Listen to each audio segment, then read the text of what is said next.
జనగామ, వరంగల్, సిద్దిపేట, కరీంనగర్ జిల్లాల నడుమ ఉన్న హుస్నాబాద్ ప్రధాన కేంద్రం కావాలని రాష్ట్ర రవాణా బీసీ సంక్షేమ శాఖ మంత్రి పొన్నం ప్రభాకర్ అన్నారు.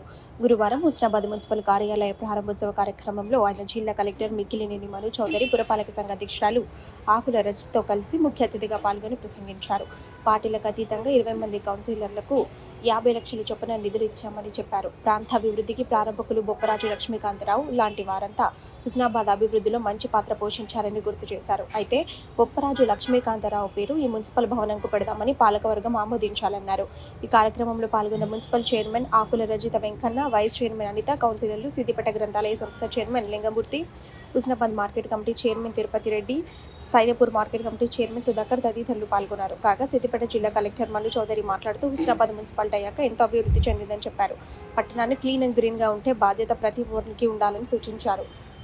మున్సిపాలిటీ ఏర్పడిన తర్వాత చాలా డెవలప్మెంట్ జరిగింది, చాలా విధాలుగా అభివృద్ధి చెందింది.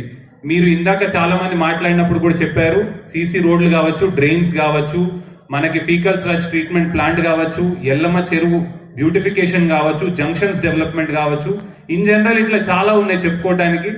బట్ సమయం తక్కువ ఉంది కాబట్టి ఓవరాల్ డెవలప్మెంట్ అనేది చాలా బాగా జరుగుతుంది. ఇంకెక్కడైనా మనకి ఏమైనా ఇష్యూస్ ఉన్నప్పటికీ కూడా డిస్ట్రిక్ట్ అడ్మినిస్ట్రేషన్ తరఫు నుంచి డెఫినెట్ గా we will take it up. చివరి అంశం, మనం ఎప్పుడైనా హైదరాబాద్ కావచ్చు, ఢిల్లీ కావచ్చు, ఎటైనా మెట్రో ట్రైన్కి వెళ్ళినప్పుడు అక్కడ చూస్తే పరిసరాలు చాలా క్లీన్గా ఉంటాయి. మనుషులు మనమే, మన మనస్తత్వం ఏదైతే ఉందో అక్కడికి వెళ్ళినప్పుడు మాత్రం చెత్త వేయకూడదు అని ఆలోచిస్తాం. అదే మీరు చూడండి, రాజీవ్ రహదారి మీద వెళ్తున్నప్పుడు మంచిగా కార్, హైఫై కార్ ఉంటుంది, కార్ కిటికీ దించుతారు, బయటికి చెత్త విసిరేస్తారు. మనుషుల్లో ఆ ఆలోచన విధానం, ఆ మనస్తత్వం మారనంత వరకు పారిశుద్ధ్య కార్మికులు ఎంత కష్టపడ్డా వారు ఒక లెవెల్ వరకు తీసుకెళ్లగలుగుతారు. ప్రజలు అందులో భాగస్వామ్యులు కానంత వరకు, వాళ్ళు కూడా పాటించినంత వరకు మనం అనుకున్న గోల్ని మనం రీచ్ కాలేము. సో హుస్నాబాద్ ని కూడా క్లీన్, నీట్ అండ్ గ్రీన్ గా ఉంచుకోవాలంటే మనము ముందు మారాలి, మనల్ని చూసి మన పిల్లలు కూడా మారాలి. ఇంట్లో మనం ఎలా ప్రవర్తిస్తాము అనేది చూసే మన పిల్లలు కూడా నేర్చుకుంటున్నారు.